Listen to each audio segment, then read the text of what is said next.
So, Clive, Samara, Anthony, together you are full English. I was going to say, which one's the beans? No, you don't have to answer. Welcome to the score. I'm Sam. Thank you. Nice to meet you, Sam. So, are you excited about performing tonight? I'm definitely excited about performing tonight. I can't wait. I love the look of the venue. We just had a quick look just now and we were like, oh, it's got a pool on the roof. We're like, I might jump in there later. It's heated as well, so I'm like, I'm getting in my boxer shorts there. But yeah, we were very excited. So the name Full English, how did you come up for it? Do you come up with it? Do you like greasy fry-ups?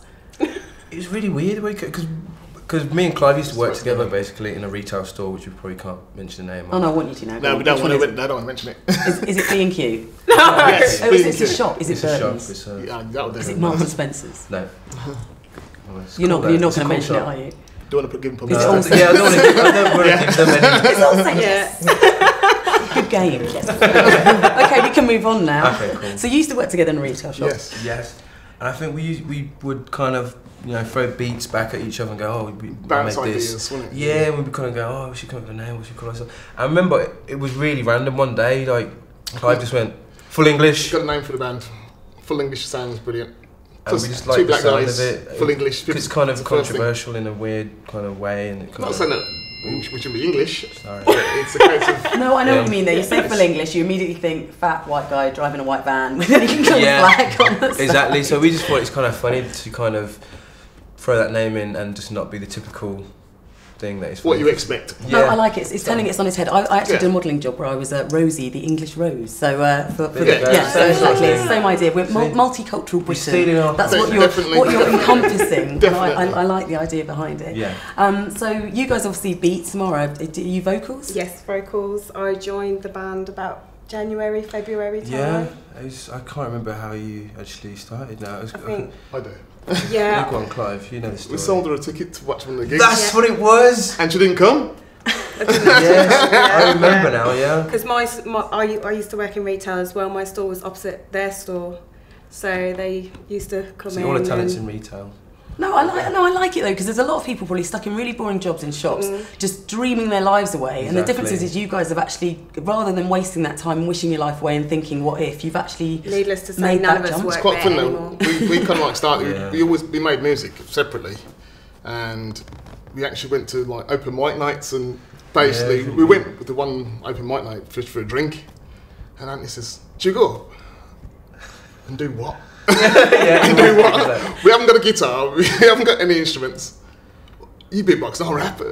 We haven't prepared nothing. Literally how we started. And that is Good Night in Moseley. And since then, we've done quite a few cool gigs. We did a gig with Gold Looking Chain at the O2. How did you get that? Because Gold Looking Chain, obviously they were huge in the charts, which I back don't in know the was day. necessarily a good thing for them. I've got to say, I love them. I used to live near Wales and I really like their music. Yeah, and they're really cool guys. Yeah. The way it kind of that happened is I was just kind of trying to plug our stuff to everyone and go, here we are, we do this, such and such and such. And then someone asked who worked at the O2, can you send us your MySpace and your website and things like that? So I did that, and they kind of sent us a load of gigs that we could possibly follow. Then I saw Gold Looking Chain. I remember those guys being really funny when they were out, and because our stuff's quite tongue-in-cheek as well, and we can be quite cheeky chappy the way some of the lyrics are.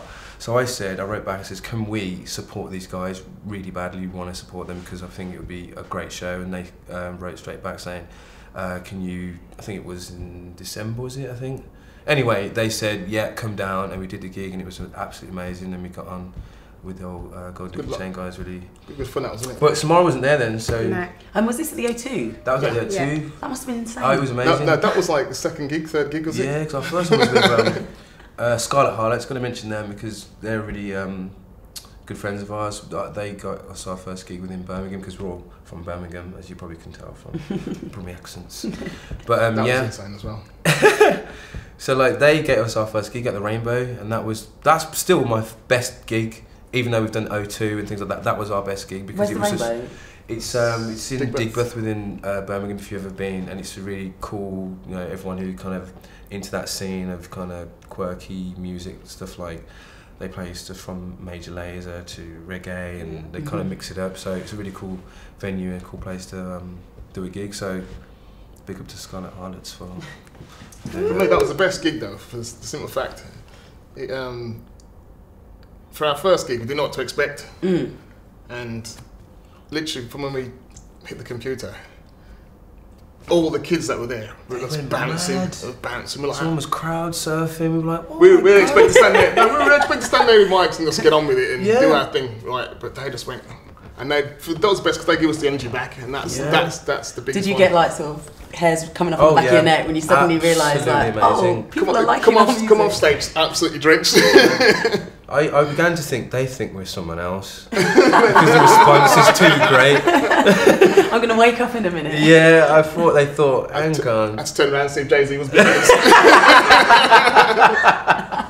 It was that good. It was that good. And then Samara joined us on our next O2 gig, which was with Killer Keller. February. Which was February. That was another cool gig as well because Killer Keller is a really, really cool dude, and he's got so down to earth. He's lovely.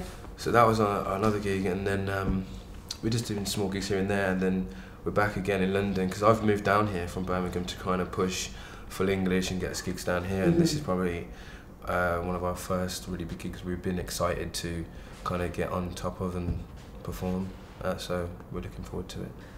Now, obviously, I had to do a bit of research to interview you guys. So I was looking at your website, which is brilliant. Love the design. I think it really kind of encompasses what you are because it's kind of fun and it looks cool. And I like the fact that you've got a competition on there at the moment. Oh yeah, that whole like getting the, because we're really big on the social marketing kind of thing. Because one of my best friends, Richie Silver's our manager. He's kind of really big on the marketing front. And he's kind of like, we need to do this. So even for this gig, we've done a big promotion, which is like the Full English Takeover, because there's a lot of American artists that are doing really well, and they're in the in the forefront. So we want to kind of show talents of the UK artists, your Tinchys and your Tiny Tempers and things like that. So we've got a couple of Hummers going around London with Full English Takeover on there, we're branding them up. So awesome. Yeah, we've been proper promoting this night, especially, and we're going to have. We did a thing, whoever puts at Full English Takeover in their Facebook status, we're going to take them basically to Shoreditch House in that Hummer and kind of look after the fans because we want to promote. Hello, some love please. I want some Hummer. You can do it if you want. You can catch me every yard playing FIFA, cause I'm a geezer, I'm a geezer. You can catch me every yard playing streeter.